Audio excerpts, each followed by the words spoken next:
जय हिंद। पिछले एक हफ्ते से भारत की ब्रह्मोस मिसाइल पाकिस्तान में जाके हिट कर गई और लोग का कहना है वो जानबूझ की या नहीं की, ये मैटर ही नहीं है। मैटर ये है कि हिट किया क्यों, इसको समझते हैं लोग। देखिए, पाकिस्तान में हमारे यहाँ से ब्रह्मोस मिसाइल जो थी फायर की गई और वो पाकिस्तान में जाके गिर गई थी। और ये गिरी थी जब वहां पर, तो वो एक नॉर्मल से जगह पे गिरी थी जिसका नाम था मियाँ चान्नू। 9 मार्च को ये जाकर यहाँ पर हिट हो गई थी ब्रह्मोस मिसाइल। वहां 2-4 गो घर और था, किसी की मृत्यु नहीं हुई, लेकिन अंडर कंस्ट्रक्शन था, उड़ गया घर द्वार। यहाँ पर वहां के लोग डर गए कि आखिर ये हुआ क्या है। तो उसके बाद वहां पर जो inter service public relation officer होते हैं, आईएसपीआर, कहीं पे भी देखिएगा तो एक पीआर ऑफिसर होता है, पीआर पब्लिक रिलेशन। यही लोग सारे लोग पब्लिक से कांटेक्ट करते हैं। जैसे मीडिया वाले के पास भी एक पूरी की पूरी पीआर टीम होती है। अब किसी मीडिया वाले को मान के हमारा इंटरव्यू लेना है, खान सर का इंटरव्यू, तो उन लोग को क्या पता, वो अपने पीआर टीम को बोलेंगे कि खान सर का नंबर निकालो, बताओ कहां बात करना है। तो वो पीआर टीम ही काम करती है। तो हर डिपार्टमेंट का एक पीआर ऑफिसर होता है, पब्लिक रिलेशन ऑफिसर, वही बताता है क्या हो रहा है क्या नहीं हो रहा है, एक तरह का प्रवक्ता होता है। तो इन्होंने कहा कि हमारी टेरिटरी में एक पता नहीं अनआइडेंटिफाई कोई ऑब्जेक्ट घुस गया, 4 मिनट तक उड़ते रहा, प्रोजेक्टाइल था, वो आया गिर गया, किसी की जान माल की क्षति नहीं हुई है, हमने उसे पूरी रडार में ट्रैक किया, आके वो यहाँ पे गिर गया। ये इन लोग का स्टेटमेंट था। एक्चुअली में हुआ क्या था कि भारत से मिसाइल लॉन्च किया गया था, लेकिन ये दोनों देशों में विवाद न हो जाए इसलिए भारत सरकार के पहले से एक समझौता है 1999 का। 21 फरवरी 1999 में अटल बिहारी वाजपेयी और नवाज शरीफ के बीच में एक लाहौर एग्रीमेंट साइन हुआ था, लाहौर डिक्लेरेशन। इसमें कहा गया था कि अगर दोनों सेनाओं की ओर से अगर कभी भी गलती से कोई मिसाइल या हमला हो जाता है तो वो लोग हॉटलाइन पे बात करके इसका कंफर्मेशन कर देंगे कि जानबूझ के किया गया या गलती से हुआ है, इसकी अवगत करा दिया जाएगा। तो उसके लिए भारत की ओर से हॉटलाइन पे बात करके बता दिया गया पाकिस्तान को 2 दिन बाद कि भैया हमारी ओर से गलती से चला है। अब ये हॉटलाइन क्या होता है? ये हॉटलाइन फोन में कभी रिंग नहीं बजते। आप जैसे मोबाइल में डायल करते हैं किसी को, तो सोचो पहले बोलेगा नमस्कार, भारत ने 150 करोड़ कोविड टीकाकरण पार कर लिया, 175 करोड़, उसमें ये सब कोई रिंगटोन नहीं होता है। वो फिक्स होता है, करना कहाँ है, हॉटलाइन होते हैं, उसमें 4-5 नंबर ही, मतलब लिमिटेड नंबर होते हैं, वहीं फोन करना। एक बार फोन करेंगे तो फटाक से वहां लग जाएगा।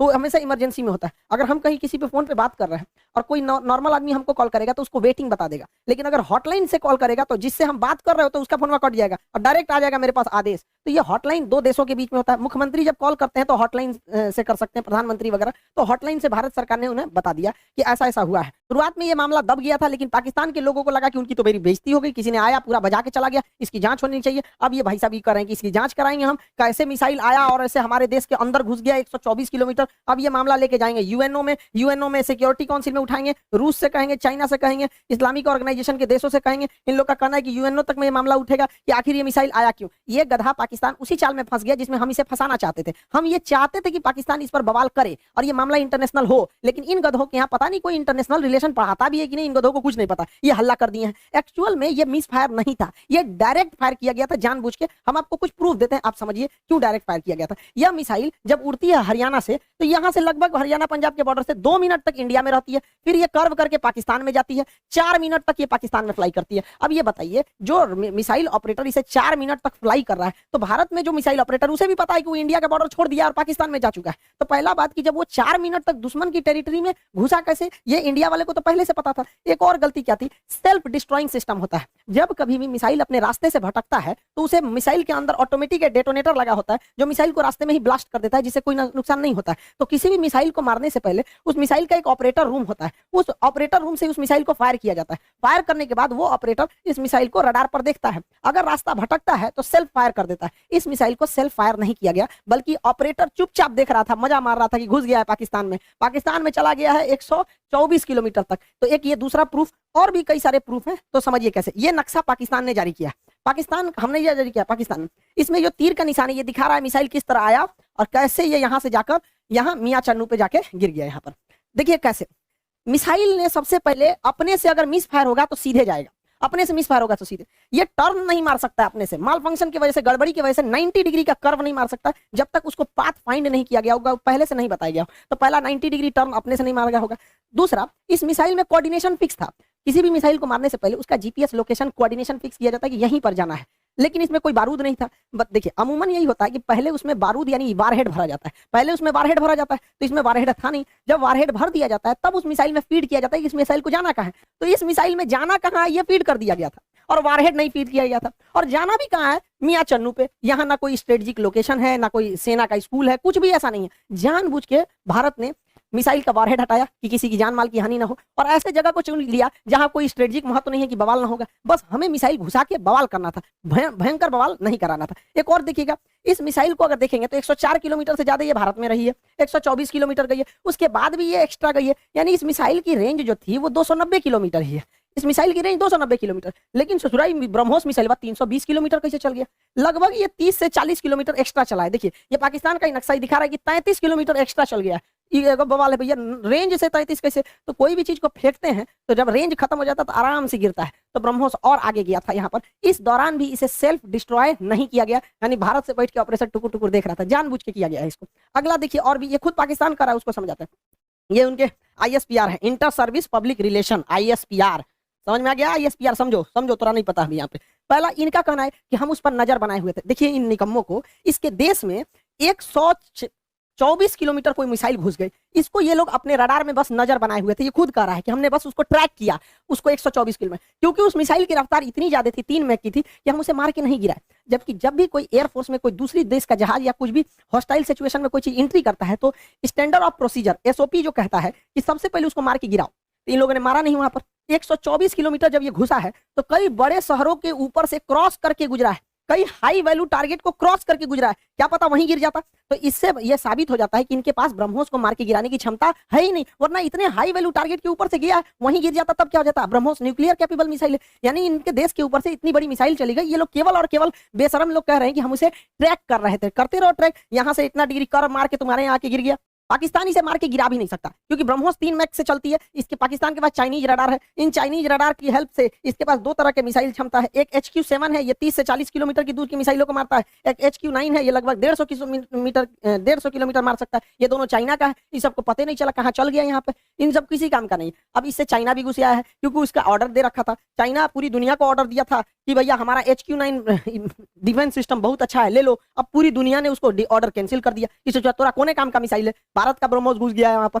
अब ये घुस आया है पाकिस्तान के ऊपर, किसे तो पाकिस्तान इसको कह रहा है तोरा मिसाइल फायर नहीं हुआ तो हम क्या करें। अब फिलीपीन ने ऑर्डर दे दिया था ब्रह्मोस को, अब वियतनाम भी कह रहा है हमको भी चाहिए, इंडोनेशिया कह रहा है हमको भी चाहिए, ताइवान कह रहा है हमको भी चाहिए। अब ब्रह्मोस एकदम जबरदस्त है यहाँ पर। अभी भी किसी को डाउट होता है कि भारत से मिसाइल गलती से छूट गई है, अभी भी मन में डाउट है तो दिमाग लगाइए। हम आपको मिसाइल छूटने के 10 दिन पहले अपना एक वीडियो का छोटा सा क्लिप बना दिखाते हैं, जो यूक्रेन मुद्दे पर बताए थे। उसको जरा ध्यान से देखिए और दिमाग लगाइए, आपको खुद पता चल जाएगा कि भारत ने मिसाइल जानबूझ के मारा था।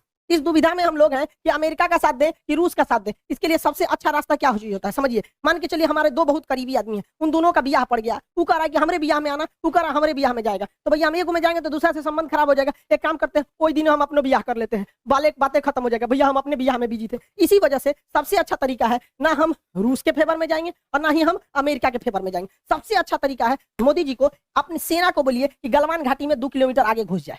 गलवान घाटी में जैसे 2 किलोमीटर आगे घुसेगी, लड़ाई तो करना नहीं है, उलझा के रखना है। 2 किलोमीटर जहां आगे घुसेगी उधर से चाइना वाले घुस जाएंगे, फिर वैसे ही स्टैंड ऑफ हो जाएगा। 2-3 महीना चलेगा, अमेरिका कहेगा ए बोल ना रे रूस को, कहे हम कुछ करे, हम तो खुदे लड़ रहे हैं चाइना से यहाँ पे, तो हम दोनों शांत के शांत रहेगा। आपको क्या लगता है भारत को इधर उलझा देना चाहिए कि नहीं देना चाहिए? वरना आप मना करेंगे तो कोई ना कोई देश इस तरह से आपको कहेगा कि भैया हमारा साथ दो, उससे अच्छा हम खुद उलझे हुए हैं, बातें खत्म।